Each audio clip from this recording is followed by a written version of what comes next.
Hello and welcome दोस्तों. Today I wanna talk about the unit number 1 introductions to computational system.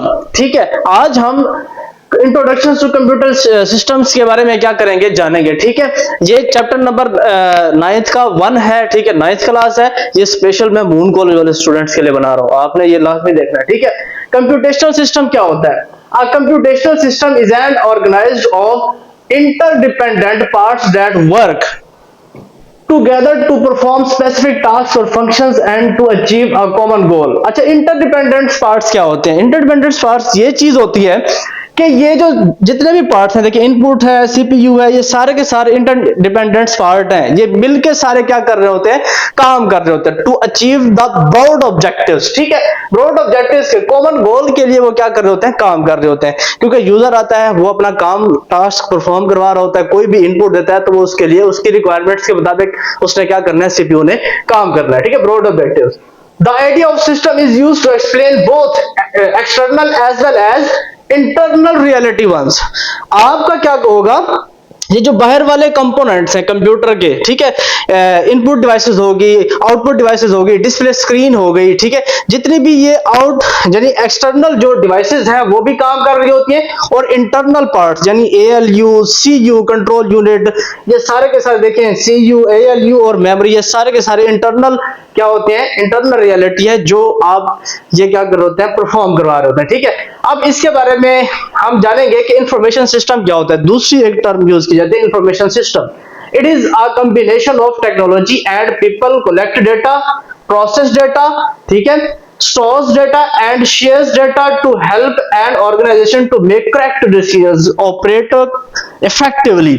अब ये देखें, ये ऑर्गेनाइजेशन है. ऑर्गेनाइजेशन का मतलब क्या होता है? जैसे हमारा मून कॉलेज है, ये भी एक ऑर्गेनाइजेशंस आप कह सकते हैं इसको. ये एक ऑर्गेनाइजेशंस है जिसमें स्टूडेंट्स पढ़ते हैं. उसने क्या करना है? शेयर डेटा करना है, प्रोसेस डेटा करना है, स्टोर डेटा करना है. जैसे when a student get an admission in college और स्कूल, क्या होगा? उसका डेटा क्या किया जाएगा? स्टोर किया जाएगा. ये क्या है? इंफॉर्मेशन हमारा सिस्टम है. ठीक है, उसका डेटा शेयर भी किया जाता है. जैसे आप भावलपुर में आपने एडमिशन भेजना है तो आपका डेटा वहां पे शेयर किया जाता है ऑनलाइन. ठीक है, फॉर्म फिल किए जाते हैं. तो ऑर्गेनाइजेशंस क्या कर रही होती है? आपके फ्यूचर्स के बारे में करेक्ट डिसीजन मेकिंग कर रही होती है कि आप किस तरह से तैयारी करते हैं और किस तरह से पेपर देते हैं. ठीक है, ऑपरेट इफेक्टिवली का मतलब ये होता है कि आप किस तरह से उसको लेके चलेंगे. ठीक है, अब इसकी एक और डेफिनेशंस भी, जो ओवरऑल डेफिनेशंस आप समझ लें, कंसीडर कर लें, वो भी हो सकती है.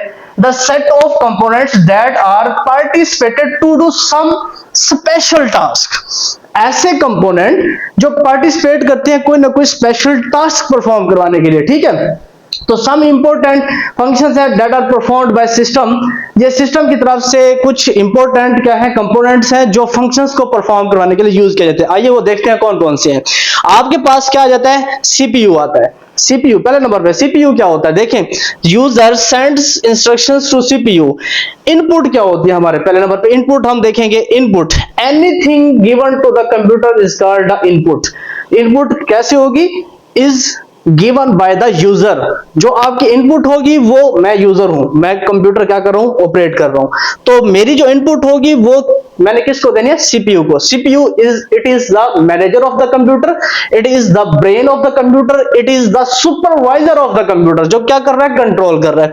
उस सीपीयू से जब इंस्ट्रक्शंस हमने पढ़ा था, क्या टर्म पढ़ी थी हमने?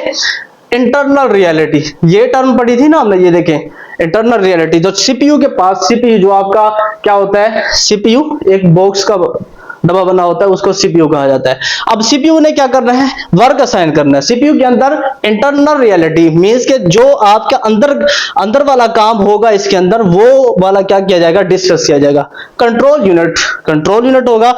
AL unit, AL arithmetic and logic unit. Are arithmetic operations are carried और done by the CPU. Control unit क्या करेगा? उसको कंट्रोल करेगा. ठीक है, अरिथमेटिक कौन कौन से होते हैं? Addition, subtraction, multiplication and division. ये अरिथमेटिक ऑपरेशंस होते हैं जो सीपीयू से क्या करवाए जाते हैं? परफॉर्म करवाए जाते हैं. ठीक है, इसके बाद ये जो काम होता है ना, वो सारे का सारा जो आपका ऑपरेशंस होते हैं किसके पास चले जाते हैं? मेमोरी के पास. मेमोरी कौन कौन सी होती है आपके पास? मेमोरी आपकी दो टाइप की होती है. एक तो आपका रैम होता है, ठीक है, और एक क्या होती है? रोम. ठीक है, ये रैम. अब रैम में जो आपका फंक्शंस परफॉर्म करवाए जा रहे हैं, टास्क परफॉर्म करवाए जा रहे हैं, वो रैम में किस तरह से वो टेम्पोरेली, ये एक आपकी क्या होगी, वोलेटाइल मेमोरी कहलाएगी। और रोम में like hard disk, SSD, SATA, जितनी भी ये टाइप्स आएगी रोम में, जो आपका डाटा क्या करेंगी, परमानेंटली होल्ड्स करेंगी, ठीक है।